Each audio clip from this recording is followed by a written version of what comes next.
Do you have your health insurance through healthcare.gov, the Affordable Care Act health insurance? If so, I've got 3 tax planning strategies you need to know about. That and more coming up.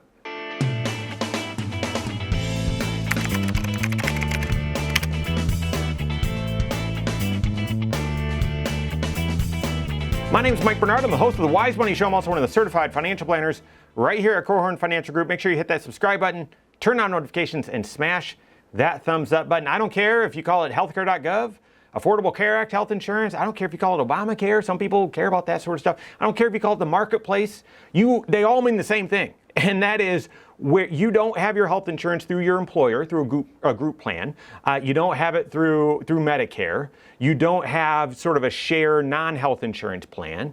You are actually getting your health insurance through the exchange, that's another thing you could call it, that was set up, and I believe it was in 2010, through the Affordable Care Act. And that is where, for each state, a sort of a platform was created where insurance companies create health insurance policies. They put them out in this marketplace for purchase, and you log in, healthcare.gov, and you go there and buy your health insurance that way. Well, you know, then if that's you, you know now that your income greatly influences how much you pay for that insurance. Greatly influences. They are entangled. I remember, guys, I was well into my career when this happened, and it was, wow, everything changed.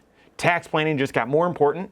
Your taxes now are fully entangled with your health insurance decisions. When you retire, everything changed. And that is true. And I'm grateful that our team of CFPs and tax preparers do proactive tax planning, have health insurance advisors and team members that are experts in that area, and we're able to collaborate and truly help people. So you need planning. If you're getting your health insurance through the exchange, if you're planning to retire early before Medicare, you need tax planning. Now, here's how this works, and then I'm going to share the 3 most important tax planning strategies that you need to consider if you get your health insurance through healthcare.gov. But essentially how it works, when you go to healthcare.gov, part of the process of you saying, yeah, here's who I am, here's my date of birth, and blah, blah, blah, okay? You're going to list, here's how much I think my income is going to be this year, not last year, not, for the second half of this year.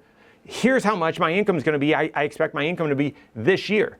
And you're either going to do that at the very end of the year, so for the upcoming year, or if you're getting your health insurance through healthcare.gov, sort of midpoint of the year, you retired, you got off some coverage, and you're getting on to this, you're going to list it at that time. But for this year, here's how much income I expect to have. Now, what income? Is this your gross income? Is it your taxable income? Is it adjusted gross income? They weren't clear on that up front, guys. It's adjusted gross income, or slightly modified adjusted gross income, okay? So it's after 401k and after above the line deductions, what they call it, but not after tax credits. It's not after your standard or itemized deduction. It's that adjusted gross income, okay? So you're going to list that in there.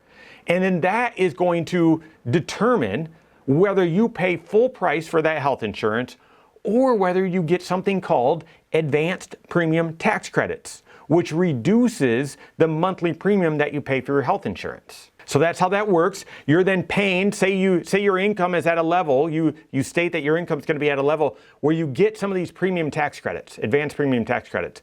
Now you're going to pay a lower amount for your health insurance, and you're going to do that all year.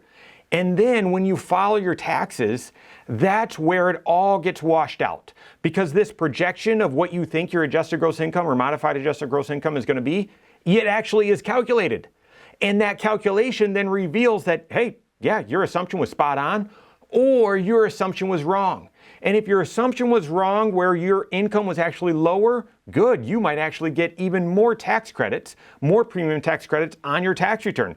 That's great. I see it a lot where that actual calculation on your tax return, your income was higher than what you estimated. And that is nasty business, because then some of those or all of those premium tax credits, that reduction that you got on your health insurance that you paid monthly all along, all of that or some of that gets added back on your tax return, and you go from, oh, your tax return looks pretty good, to owing thousands of dollars just instantly, okay? So this is why it's extremely, extremely important. So what are the three most important tax planning strategies if you're getting your health insurance through healthcare.gov, okay? And it's not just these three, there's more than that. So you need to be doing planning, working with the CFP if you're getting your health insurance through healthcare.gov.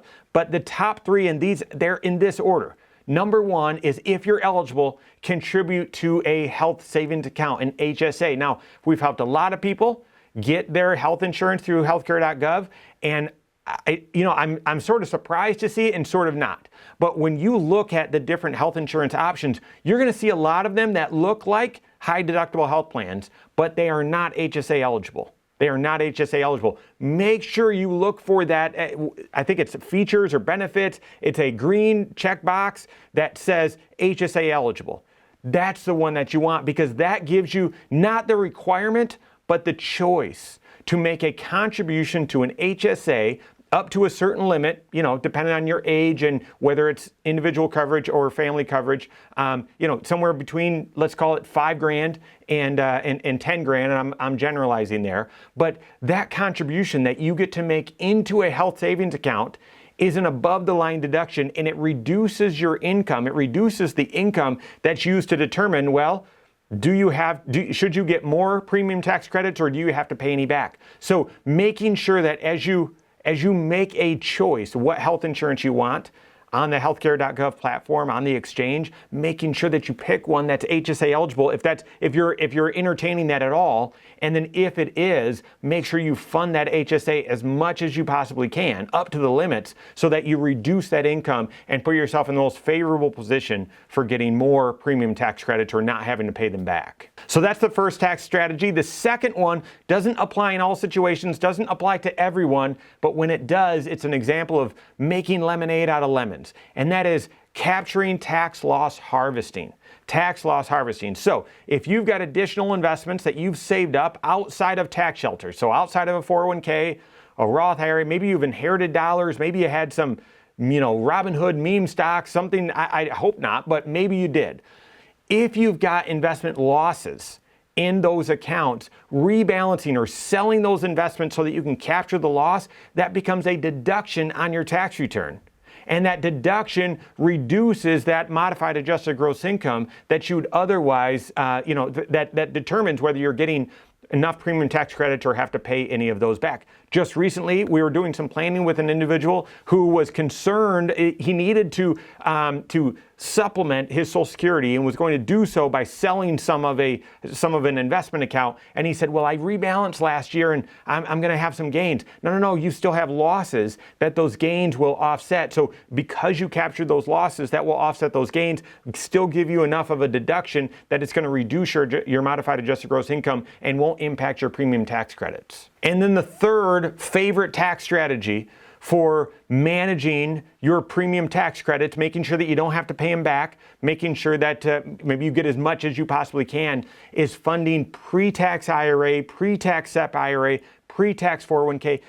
Those contributions that go towards retirement and go pre-tax, those are also reductions towards this modified adjusted gross income number that's used to determine, should you get premium tax credits? Do you need to pay them back? Should you get any more? So again, I love the Roth IRA. I love the Roth 401k. It should be used in lots of circumstances, but it shouldn't be used in every circumstance, okay? I love Roth conversions. Don't do those blindly. Make sure that you understand the consequences and nuances of your overall financial plan and tax plan, and whether it's going to cause you to pay some of those premium tax credits back. If it does, you might want to hold off, do a multi-year tax projection and that tax planning work with your CFP to determine what's best. So the moral of the story is, if you're getting your health insurance through healthcare.gov, through the exchange, Affordable Care Act, Obamacare, whatever, you need financial planning.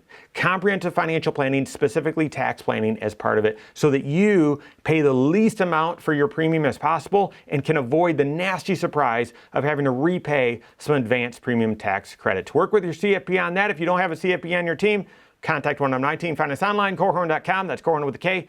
WiseMoneyShow.com. You can find us there as well, or send us an email, info@Korhorn.com. All right, there you have it. Go out and take your next wise step in your financial life.